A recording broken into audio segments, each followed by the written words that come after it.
혹시 그런 생각 안 해보셨어요? 아, 치매는 아주 나중에 나이가 정말 많이 들어야 걱정하는 병이다. 이렇게요. 아직 뭐 젊은데 기억력 괜찮은데 뭘 벌써 하고 생각하기 쉽죠. 그런데 오늘 저희가 같이 볼 헬스조선 기사를 보면요. 이런 생각이 좀 이를 수도 있다. 뭐 이런 이야기를 하고 있습니다.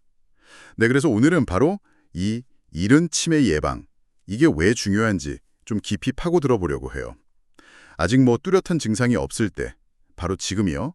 왜 뇌건강 관리를 시작해야 하는지, 그 이유를 좀 확실히 알아보고 또 당장 뭘 할 수 있는지 그런 방법까지 알아보는 시간을 갖겠습니다. 자, 그럼 한번 시작해 볼까요? 기사를 딱 보면요. 시작부터 좀 충격적인 통계가 나오더라고요. 2024년 기준으로 우리나라 전체 치매 환자의 약 15% 정도가 60대래요. 네. 게다가 65세 미만, 그러니까 비교적 젊은 나이에 발병하는 치매 있잖아요. 그 유병률이 지난 10년 사이에 무려 3배 이상 증가했다고요. 네. 아니 60대면 아직 뭐 사회적으로나 가정적으로나 정말 한창 활동할 나이인데 와, 치매가 이렇게 가까이 와 있다니 좀 생각보다 심각하게 다가오네요. 이게 왜 이렇게 젊은 치매가 늘어나는 걸까요? 네, 그게 바로 오늘 저희가 이야기하려는 핵심 포인트입니다. 많은 분들이 이제 치매 증상이 딱 나타나야 병이다 이렇게 생각하시는데 사실은요, 뇌세포 손상 자체는 그보다 훨씬 이전에 시작될 수 있다는 거예요. 기사에 따르면 보통 60대, 어쩌면 그 이전부터요. 네, 60대요? 네. 눈에 보이는 증상이 없더라도 뇌의 그런 미세한 변화는 수십 년에 걸쳐서 아주 서서히 진행되거든요. 와, 수십 년에 걸쳐서요? 아, 그럼 진짜 증상이 나타났을 때는 이미 상당히 진행됐을 수도 있겠네요. 그렇습니다. 여기서 정말 중요한 점은 한번 기능이 좀 떨어지거나 손상된 뇌세포는 다시 건강하게 되돌리기가 굉장히 어렵다는 사실이에요. 아, 재생이 안 되는군요. 네. 피부 상처처럼 뭐 자연적으로 낫거나 그런 게 아니거든요. 그래서 증상이 나타나기 훨씬 전, 그러니까 뇌의 노화 속도를 최대한 늦추고 건강한 상태를 지키려는 그런 예방적 관리, 이게 무엇보다 중요해지는 거죠. 괜찮을 때 지키자는 겁니다. 정말 공감되네요. 처음에는 뭐 그냥 가끔 깜빡깜빡하거나 집중이 잘 안 되고 대화하다가 그 단어 뭐였지 하는 뭐 이 정도 사소한 불편함으로 시작한다고 하잖아요. 네. 근데 이게 심해지면 결국에는 뭐 사랑하는 가족 얼굴도 못 알아볼 수 있다니. 이거 정말 무서운 일이죠. 근데 이런 초기 신호들은 그냥 나이 들어서 그런가 보다 하고 넘겨짓기 너무 쉬울 것 같아요. 그죠? 바로 그 점이 문제입니다. 나이 탓이겠거니 하고 넘기다 보면 정작 관리가 필요한 그 최적의 시기를 놓쳐버릴 수가 있어요. 뇌는 우리가 느끼는 것보다 훨씬 조용히 그리고 또 생각보다 일찍 변화를 시작할 수 있거든요. 따라서 아직 괜찮은데? 라고 느껴지는 그 시점이 어쩌면 뇌건강 관리를 시작해야 할 가장 이상적인 타이밍일 수 있다는 겁니다. 아, 그렇군요. 그럼 좀 희망적인 이야기도 있겠죠. 우리가 뭘 할 수 있을까요? 뭔가 방법이 있겠죠. 그럼요. 물론입니다. 다행히 이 기사에서 우리가 일상에서 실천할 수 있는 구체적인 방법들을 잘 제시하고 있어요. 첫 번째 열쇠는 바로 혈압 관리입니다. 혈압이요? 네, 보통 뭐 심장병이나 뇌졸중 예방에 중요하다고 많이들 아시는데 이게 치매 예방과도 아주 밀접한 관련이 있습니다. 아, 혈압이랑 뇌 기능이 직접적인 연관이 있군요. 처음 알았어요. 네, 아주 직접적입니다. 기사에 소개된 호주 연구팀 결과를 보면요. 고혈압 환자가 혈압을 약간만 낮춰도요. 그러니까 구체적으로 수축기 혈압 10mmHg 그리고 이완기 혈압 4mmHg 정도만 낮춰도 치매 발병 위험이 평균 13%나 감소했다고 합니다. 와, 13%요? 혈압 조금 낮췄을 뿐인데 생각보다 효과가 큰데요? 그렇죠. 이건 뭐 단순히 심혈관 문제가 아니라 진짜 뇌혈관 건강하고 직결된다. 이런 신호로 봐야겠네요. 정확합니다. 높은 혈압은요, 뇌의 아주 미세한 혈관들에 지속적으로 압력을 가해요. 그러면서 손상을 줄 수 있죠. 마치 그 파이프에 계속 높은 수압이 가해지면 약해지는 거랑 좀 비슷하다고 할까요? 아하. 이런 미세한 손상이 계속 쌓이면 뇌기능 저하나 치매로 이어질 위험이 커지는 겁니다. 따라서 혈압을 꾸준히 체크하고 또 적정 수준으로 관리하는 거, 이게 뇌 건강을 지키는 가장 기본적인 습관 중 하나라고 할 수 있습니다. 네. 혈압 관리의 중요성. 다시 한번 좀 새겨야겠습니다. 그런데 기사에서 또 하나 조금 의외의 요소를 지적하는데요. 바로 청력입니다. 아, 네. 청력. 귀가 잘 안 들리는 거랑 치매랑 아니 이게 무슨 상관인가 싶기도 한데 연구 결과는 꽤 충격적이더라고요. 네, 저도 이 부분 참 흥미롭게 봤습니다. 그 미국 존스 홉킨스대 연구를 보면 난청이 있는 경우에 치매 위험이 급격히 높아진다고 하죠. 중등도 난청, 그러니까 좀 잘 안 들리는 정도면 치매 발병률이 3배, 고도 난청은 무려 5배까지 증가한다고 합니다. 네, 5배요. 와, 엄청나네요. 아니 도대체 왜 귀가 잘 안 들리는 게 뇌에 그렇게까지 영향을 주는 걸까요? 이유가 뭐죠? 여러 가지 설명이 가능합니다. 첫째는 귀를 통해 들어오는 소리 자극이 줄어들면 뇌의 특정 영역이 좀 덜 활동하게 돼요. 뇌는 자극을 받아야 활성화되는데 그 입력 자체가 줄어드는 거죠. 아, 그렇군요. 둘째는 잘 안 들리면 다른 사람하고 대화하기가 좀 힘들어지잖아요. 네, 맞아요. 그러다 보면 자연스럽게 사회적인 교류가 줄고 좀 고립될 수가 있습니다. 이런 사회적 고립 자체가 인지기능 저하의 위험 요인이 될 수 있고요.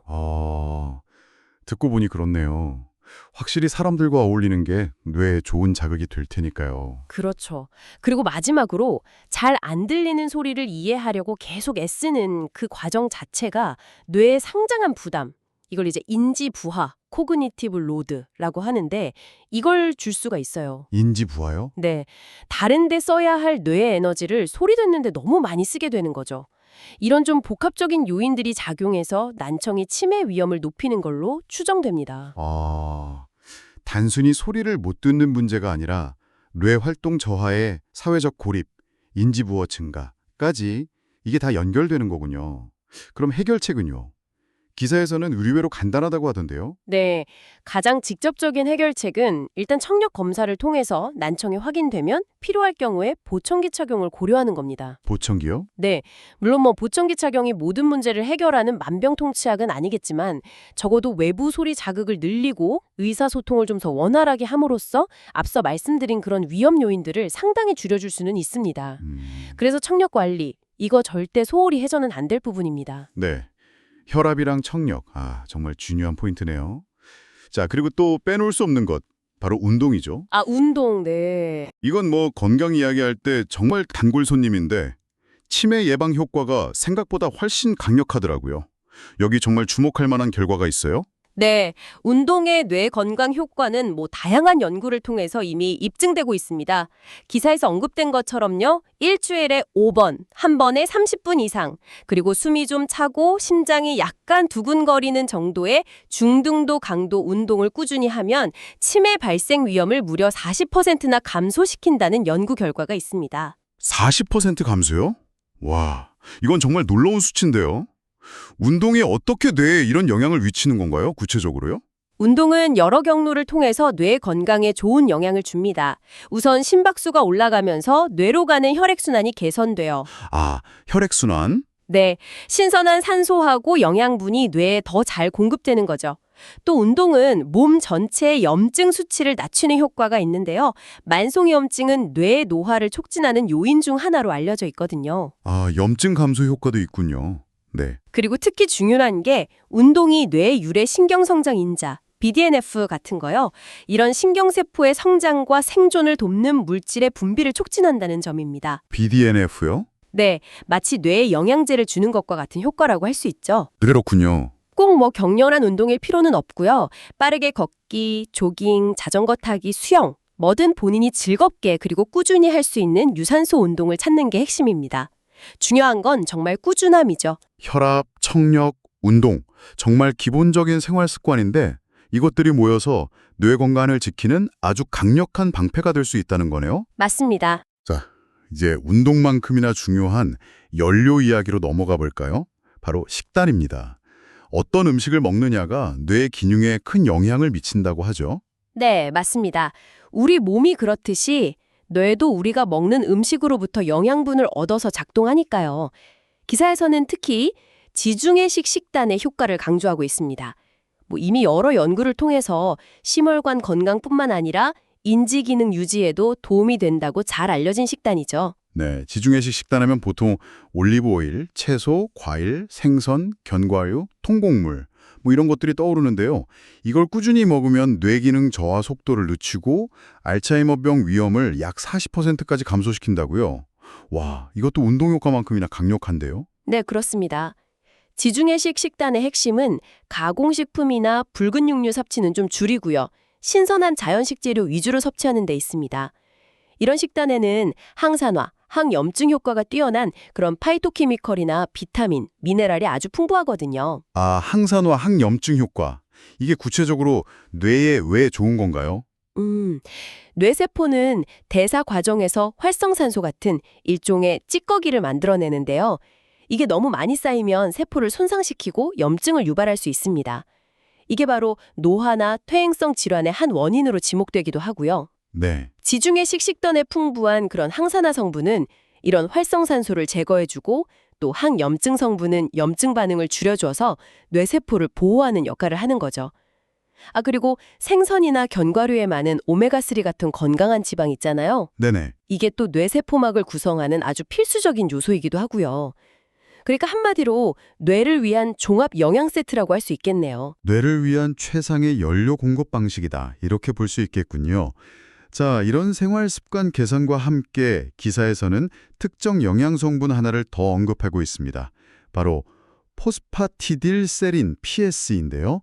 이름이 조금 어렵네요. PS. 네, PS. 이게 미국 FDA하고 우리나라 식약처에서 두뇌 건강 기능성 원료로 인정을 받았다고 하는데 정확히 어떤 성분인가요? 포스파티딜세린, PS는요, 우리 몸의 모든 세포막을 구성하는 인지질의 한 종류인데요. 특히 뇌의 신경세포막에 아주 많이 집중되어 있습니다.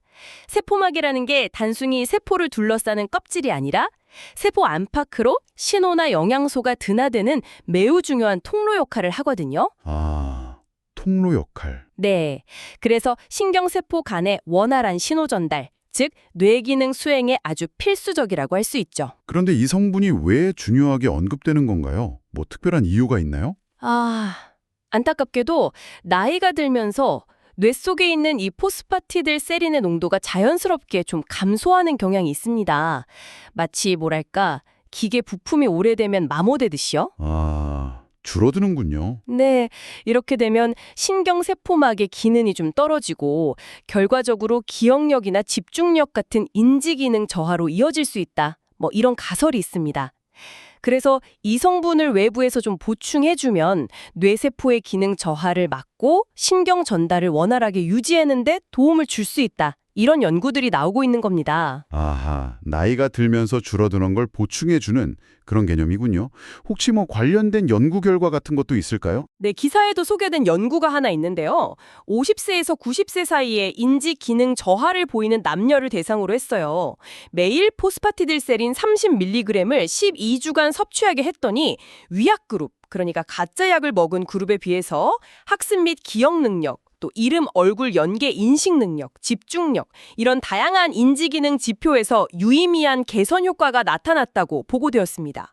30mg이면 그렇게 많은 양은 아닌 것 같은데도 효과가 있었다니 좀 흥미롭네요.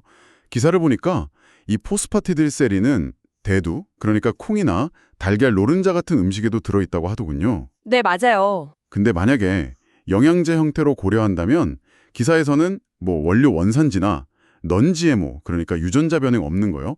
그런 여부나 순도 같은 걸 좀 확인하고 또 은행잎 추출물 같은 다른 기능성 원료가 같이 들어있는지도 살펴보면 좋다고 조언하고요. 네, 그런 정보들을 참고하실 수는 있겠죠. 하지만 역시 가장 중요한 것은 균형 잡힌 식단을 통해서 다양한 영양소를 골고루 섭취하는 것이 기본이라는 점입니다. 네, 기본이 중요하죠. 네, 포스파티딜세린 보충제는 어디까지나 식단 관리를 보완하는 어떤 보조적인 수단으로 생각하시고 필요하다면 전문가와 상의 후에 좀 신중하게 고려하시는 것이 좋겠습니다. 자, 오늘 정말 많은 이야기를 나눴습니다. 혈압부터 시작해서 청력, 운동, 식단, 그리고 특정 영양 성분까지요. 이 모든 내용을 종합해보면 결국 핵심은 딱 하나로 모아지는 것 같습니다.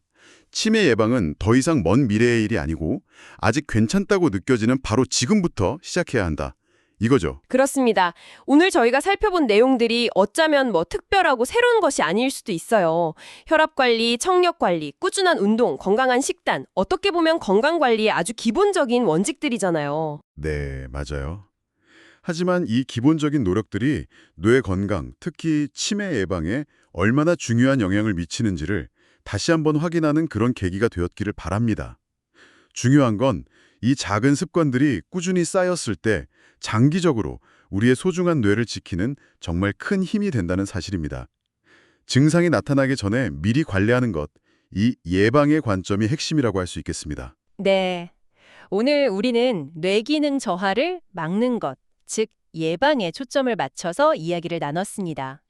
듣고 보니 이런 생각이 드네요. 단순히 기능을 유지하고 저하를 막는 것을 넘어서요. 혹시 우리가 남은 생애 동안 뇌의 기능을 지금보다 더 적극적으로 향상시킬 방법도 있지 않을까요? 아직 우리가 발견하지 못한 생활 습관의 놀라운 효과라든지 아니면 미래의 과학기술이 우리 뇌에 숨겨진 잠재력을 더 끌어낼 수 있을지. 오늘 나눈 이런 예방 전략들을 실천하시면서 한 번쯤 이런 즐거운 상상을 해보시는 건 어떨까 싶습니다.